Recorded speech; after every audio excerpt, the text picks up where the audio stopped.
As a part of our crystal special, today we're going to be looking at what kind of crystals exist on this beautiful planet of ours. We've looked at how they work, as well as what you can do with them, and now we're going to look at some crystals that are more commonly used in crystal healing and energy work, so that you know exactly what kind of crystals are best suited for helping you on your path to ascension, as well as the shapes and forms that they come in.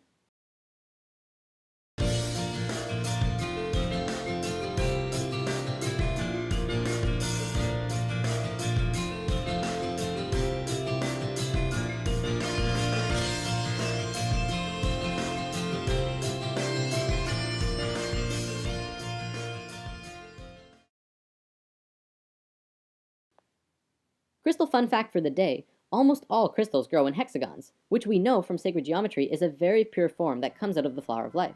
Supposedly, though, there's a very rare crystal that grows in a star tetrahedron or Merkaba form. I've never seen pictures of it, but if anyone out there has information or pictures of such a crystal, I would love to see it, and we could show it to everyone on Spirit Science. Okay, let's start with crystal formations. When a crystal grows on a base called a matrix, it forms what is called a crystal cluster.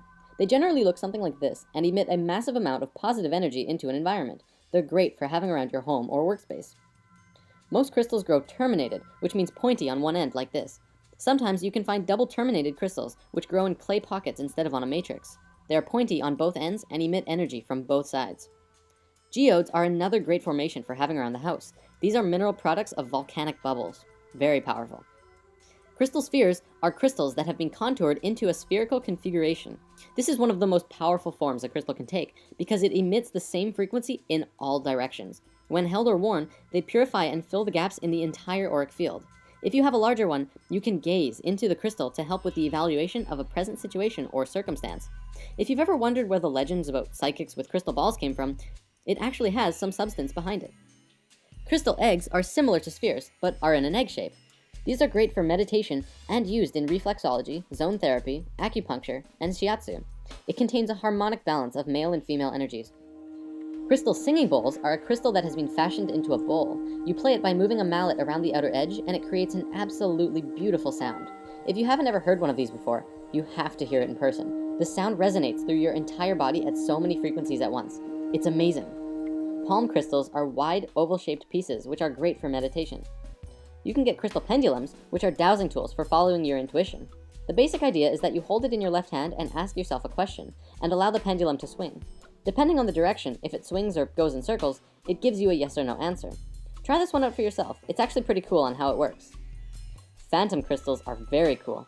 These are crystals that grow over top of other crystals. So what you get is a crystal with an amazing crystal phantom in the middle.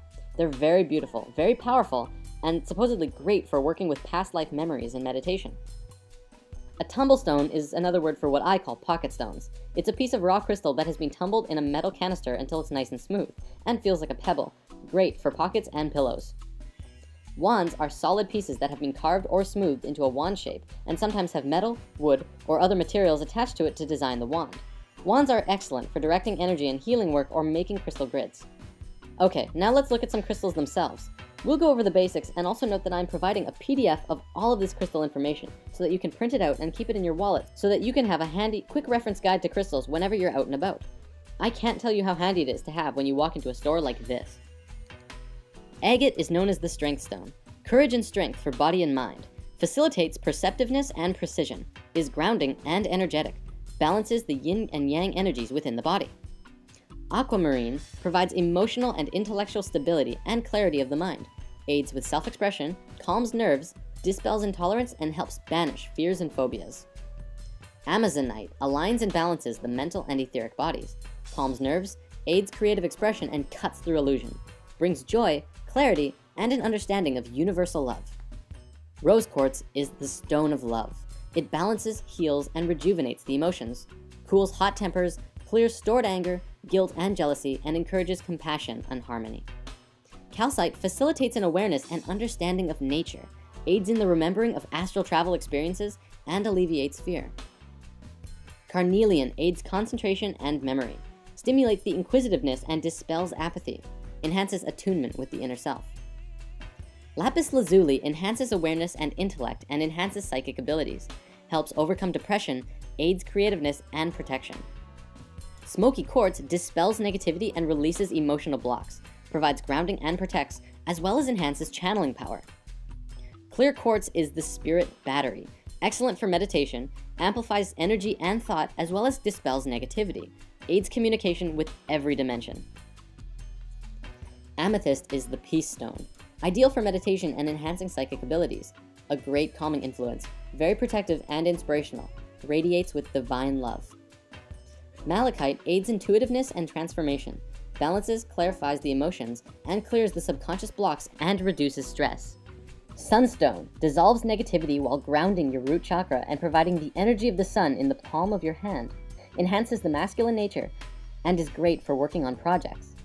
Moonstone, on the other hand, stimulates confidence and balances the emotions, helps with intuitiveness and perception, enhances the feminine nature, and clears the auric field.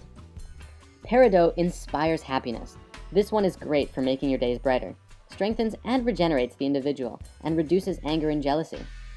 Selenite is an excellent stone for pushing further spiritually. It stimulates the third eye and crown chakra and provides clarity of the mind and expands one's awareness of the self and those around you. It is very intense, this crystal. And these giant crystal mines in Mexico are actually selenite. Just remember not to use it in water, as selenite does erode, and you'll be drinking little crystal bits, which probably isn't best for your digestive system. Citrine is the stone of abundance, joyous, warm, and energizing, raises self-esteem, stimulates mental focus, and aids the enlightenment with the higher self, attracts and maintains abundance.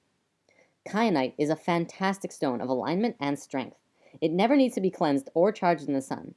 It grows in long, fibrous strands, and that's what it does to your energetic body.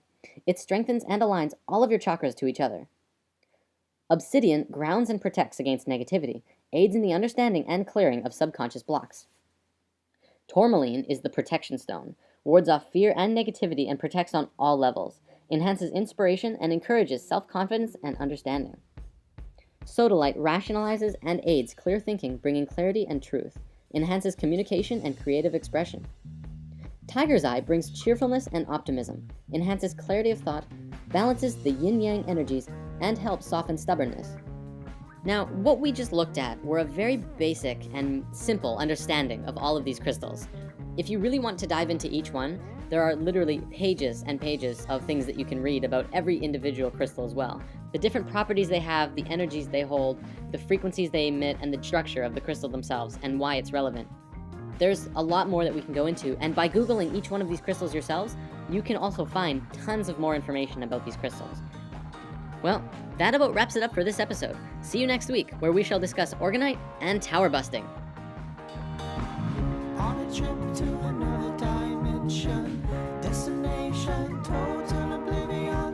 Matter returns to where it came from. A new age is now, intention is how. We only see a shadow of what's true. Illusionary ego